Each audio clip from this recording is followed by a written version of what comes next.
Living Power with Dan Hurst.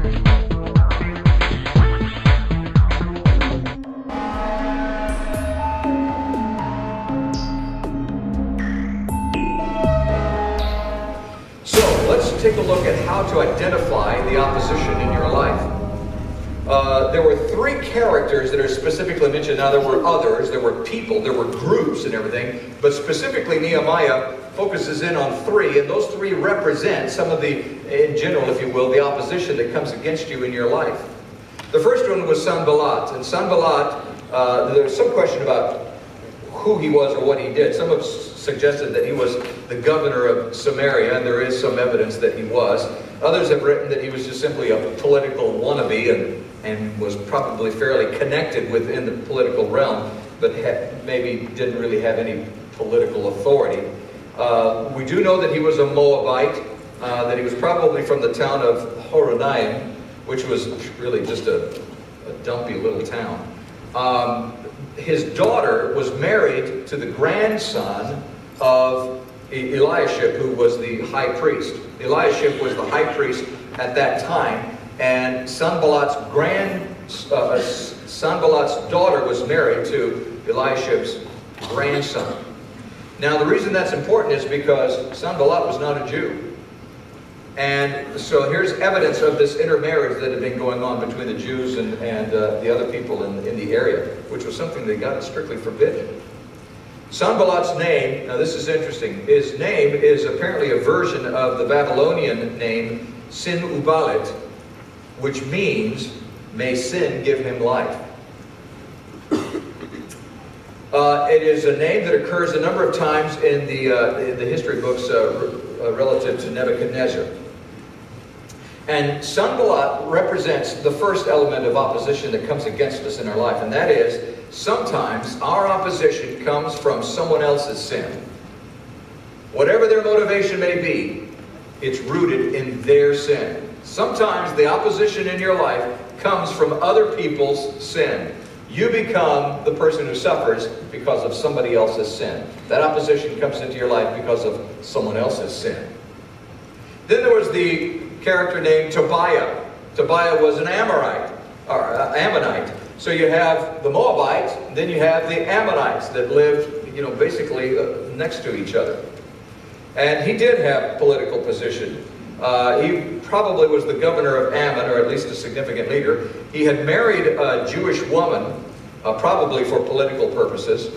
And the thing that is interesting about Tobiah is that he had leased, once the temple had been built, he had leased all of the storerooms of the temple from Eliashib, the high priest.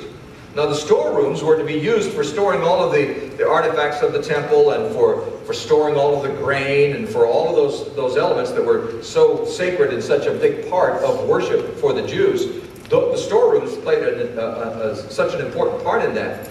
But Tobiah had come along and leased all of those storerooms back from Eliashib and from the temple. Now and he was conducting business there. Now we don't exactly know what business he was conducting, but presumably he was profiteering from the temple, profiteering from the use of the temple. And Nehemiah throws Tobiah out, and he cleanses the storerooms, the temple. And Tobiah is in direct opposition to Nehemiah, because Nehemiah has come in and messed with his business and so forth. So there's this direct opposition to Nehemiah. Eventually, Tobiah, and this is kind of interesting to look it up in the history books, Tobiah eventually goes back across the plains, and he goes and he builds his own temple and his own palace. So he goes back to his homeland, builds another temple, builds another palace, and it's been archaeologically preserved. It's referred to as Tobiah's Temple and Tobiah's Palace. It's pretty interesting to watch. And he uses a lot of the imagery and the symbols that the Jews use in the architecture that he used. And what Tobiah represents, the type of opposition that Tobiah represents, is sometimes the opposition comes from those who feel threatened. So the first type of opposition that comes is from somebody else's sin. We suffer from somebody else's sin. The second type of opposition, it comes from those who feel threatened by us or by what we represent. Then the third type of opposition is represented by Geshem. Geshem is sometimes referred to as Geshem the Arab. We don't know much about this guy, but his name suggests that he was at least the leader of a group of Arabs that were known as the Gushamu.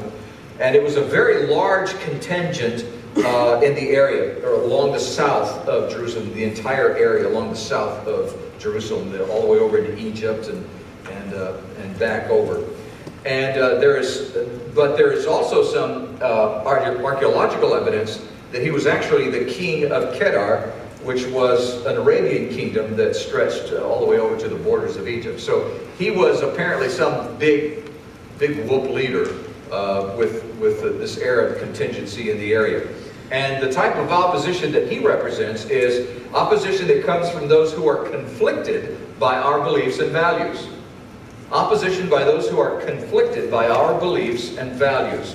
So basically what we see is that Nehemiah and the Jews are surrounded by opposition.